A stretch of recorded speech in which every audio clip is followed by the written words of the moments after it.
STR marketing వారి Sri Venkatalakshmi Padmavathi agencies, Sri Rajeshwari agencies, కురిచెర్ road Darsi, మా బ్రాంచ్ పొదిలి రోడ్ దర్శి. మా వద్ద గృహ నిర్మాణాలకు కావలసిన సిమెంటు, స్టీల్, శానిటరీ వేర్, అన్ని కంపెనీల పెయింట్స్ మొదలగునవి లభించును. మరియు సూట్ రూమ్ సదుపాయం కలదు. Proprietor Sani Kommu Tirupati Reddy. STR marketing chairman. Cell 9959336938.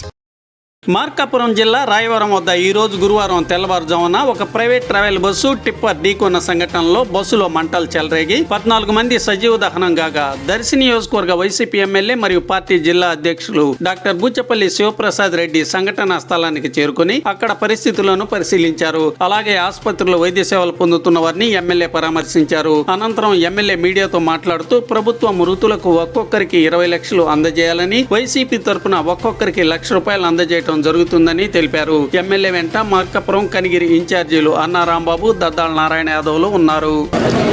ఈరోజు తెల్లవారుజామున 5 గంటలకి మార్కాపురంలో ఒక లారీ బస్ యాక్సిడెంట్ జరిగింది. ఆ యాక్సిడెంట్ జరిగిన ప్రదేశం కూడా చూసినాము.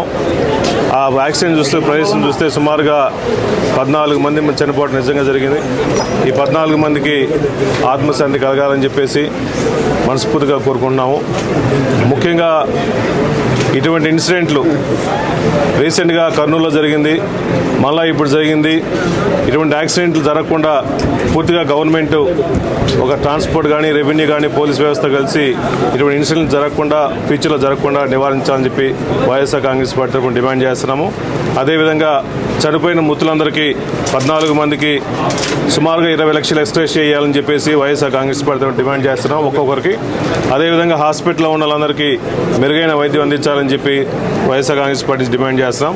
ఇక్కడ ఈ ప్రాంతంలో మార్కాపురం హెడ్ క్వార్టర్స్లో ఈ హాస్పిటల్లో ఫెసిలిటీస్ లేకపోవడం వల్ల ఇక్కడి నుంచి సుమారుగా 15 మందిని ఒంగోలు హాస్పిటల్ తీసుకోవడం జరిగింది. ఇక్కడే మెడికల్ కాలేజ్ నిజంగా ఉండింటే ఈ ప్రాంత ప్రజలందరూ ఇక్కడే ట్రీట్మెంట్ చేయించుకునే వాళ్ళు, ఒంగోలు తీసుకోవాల్సిన అవసరం లేకుండా ఉండేది.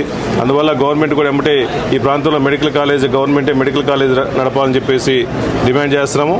అదేవిధంగా వైఎస్ఆర్ కాంగ్రెస్ పార్టీ తరఫున మృతులు చనిపోయిన వాళ్ళందరికీ ₹1,00,000 వైఎస్ఆర్ కాంగ్రెస్ ఒక్కొక్కరికి ₹1,00,000 పార్టీ నుంచి కూడా అందరికీ అందిస్తామని చెప్పి మనస్ఫూర్తిగా తెలియజేస్తున్నాము. ఏదేమైనా ఇటువంటి సంఘటన జరగడం నిజంగా చాలా బాధాకరంగా ఉంది. గవర్నమెంటే ఇటువంటి జరగకుండా, ఫ్యూచర్లో ఇన్సిడెంట్లు జరగకుండా ఎంబడే కఠినమైన నిర్ణయాలు తీసుకోవాల్సిన అవసరం ఉంది. కాబట్టి అదేవిధంగా ఈరోజు బస్సు కానీ, లారీలు కానీ ట్రాన్స్పోర్ట్ చేసే వాళ్ళందరూ ప్రతి ఒక్కరు కూడా ఫిట్నెస్లు, లైసెన్సులు సరిగా ఉన్నాయో లేవు కూడా చూసుకోవాలి. అదేవిధంగా ఈ బస్సులు స్టార్ట్ అయ్యేటప్పుడు లాంగ్ జర్నీ పోయే బస్సులకు కూడా ప్రతి ఒక్కరికి ఆల్కహాల్ తాగున్నారా, బ్రీత్ అనలైజ్ చేయాల్సిన అవసరం ఉంది.